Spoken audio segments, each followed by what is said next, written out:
February 6th of 2020, there was a meeting. I have been approached, prepared, and chosen. There are many theories that we're the breeding of extraterrestrial life and human beings, and that's exactly what we are. And I'll take it a step further. Did you see the Ark of the Covenant? I saw quite a few things down there. Welcome to Beyond Belief. We've got a great program for you. Jason Shurka with us, Vice President of a commercial real estate firm based out of the Big Apple in New York, and he's in charge of acquisitions and development.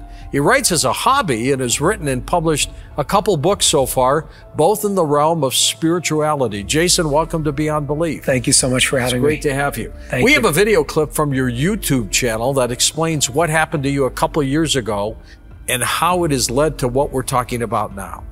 2 years ago, I was approached by somebody who presented himself to me as a stranger. Today, I know that that was no coincidence. We had some conversations anywhere from the fundamental nature of the universe to extraterrestrial life to the pyramids and many other fascinating things. Over time, as our relationship grew stronger, he revealed more and more information to me. And there came a point where he revealed his affiliation to a specific organization that has been in existence for thousands of years. And that's why I'm making this video today. The organization has decided, after a very long existence, to finally reveal themselves for who they are, what they do, and their purpose of existing in the first place. I want to start by saying that I am not a part of the organization. I am not initiated into the organization. I have just been approached, prepared, and chosen as a specific messenger of information by this organization. Who are the members of this organization, Jason? There are about 7,000 of them worldwide. They work around the entire planet. All right. Some are very well known. They could be world leaders, producers, celebrities, in every realm that we know. I could be in it. You could be in it and I would have Never no know. idea. That's a possibility. But most of the people that work in TLS are not known. They're just people with a double life, with a cover, Okay. and nobody knows what they actually How are do. they recruited? That's a great question. For the most part, from my understanding so far, and I've only had really 2 years of experience, Okay. because that's when it started in my life, they choose people, at least the people that I know, based on an energetic criteria that those people fit in terms of some sort of energy or ability that they're born with. You're a piece of a puzzle, aren't you? Completely. And they needed that piece. I guess so. What is their mission? Their purpose is to guide humanity in reaching a higher level of consciousness and awareness. How do they do this? In many, many different ways. They could guide, again, I'll give you an example. Let's say that there's a certain movement that the government can impose that can hurt humanity. Mandatory vaccines. We can say that. All right, let's talk Yes. about that. So they will play a role in stopping that behind the scenes. So let's say somebody that works in the government is part of TLS. If it's wrong, they'll stop it. If it goes against, if it's suppressing or controlling humanity, Okay. it's a no-no. Aha. Because they're trying to bring us, or at least guide us to where we got to get to what we would call fifth dimensional awareness or above. How old is this organization? Thousands of years old. I know about 5,000 years old, but I don't have the exact date when they started. So the ancients started this thing Very, very long a ago. long time ago. Yes. And at this point today, they're located all around the planet, these 7,000 members? Yes. However, TLS doesn't just work on Earth. They do have very high technology. They are in contact with other races. And by the way, I didn't mention it, but not all members are part of the human race. So there are other races today. ETs. Yeah. Or whatever. That's what they are. I just don't like calling them aliens. Yeah. Because we live in a universe, and in my eyes, nobody's an alien. They are extraterrestrial. What does TLS stand for? The light system. Fascinating. Yes. And it's had that name since the get-go? So, okay, from what I know, there's a big connection to the Hebrew language. That doesn't mean Judaism. The Hebrew language existed way before Judaism came to being in the first place. The Hebrew language actually in Hebrew is called, the translation is the divine language. The pharaohs used the Hebrew language as well. And there's a whole sort of energetic resonance between the letters corresponding with numbers that's called gematria. So in Hebrew, TLS is called Ma'arechet HaOr, which means the light system. And it's been translated into English. Why haven't we heard about this organization before? My first question, two questions, was why are you coming out now? And why are you choosing me to do it? Exactly. Right, that's the first thing that I would ask. Did they answer that?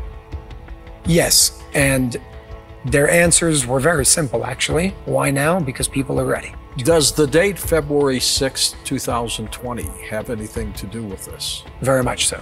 So, February 6th of 2020, there was a meeting.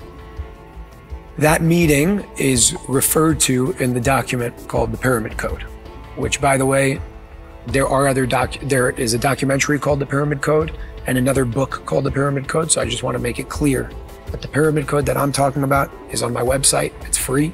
You can download it. Okay. And it's about 44 pages to read. It takes about 4 hours. On February 6th, there was a meeting that happened between me, a few other members, and people of TLS, and it was led by one of the heads of the organization. There's a person in the organization who was/is one of the leaders. His name is Rabbi AA. In Hebrew, it's Rabbi Aleph Aleph, which is the first letter of the Hebrew alphabet. Those are his initials of his name. His full name is Rabbi Eliezer Alfrandi. Eliezer in Hebrew is spelled with an Aleph. So the translation was AA, even though Eliezer is with an E.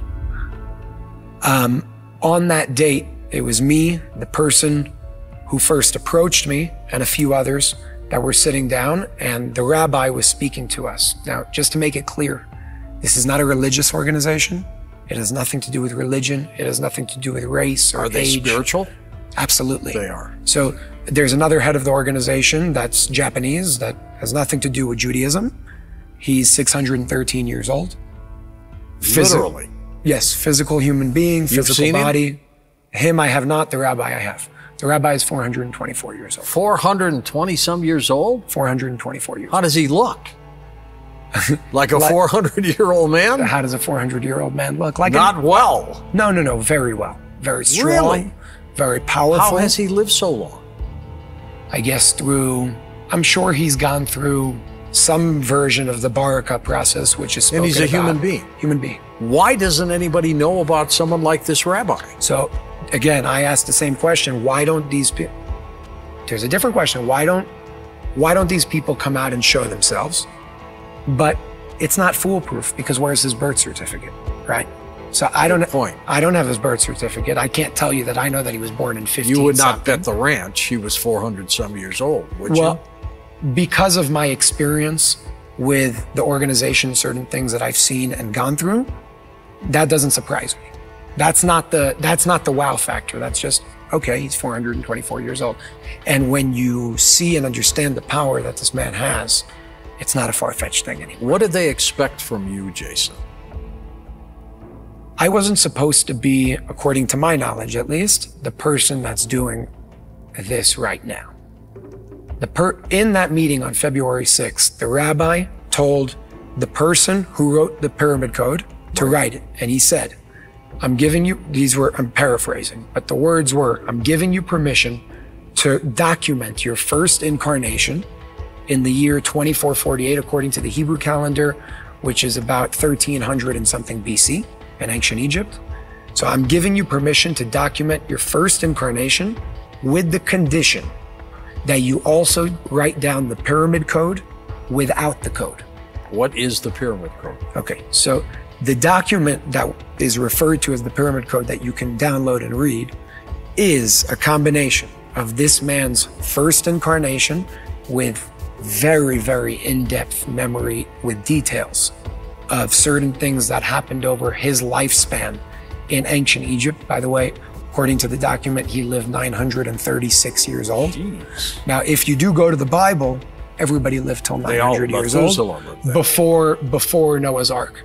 Right. After Noah's Ark, everybody started living till 120, 150, things like that. And by the way, if you look at what changed, they went from pure raw vegans to meat eaters. The pharaohs and people in ancient Egypt of races that we'll speak of, and they didn't have vitamins and supplements in those days either. If you enjoyed this, make sure to watch the next video on AwakenZone. Don't forget to subscribe and hit the notification bell, but you won't want to miss what's coming next.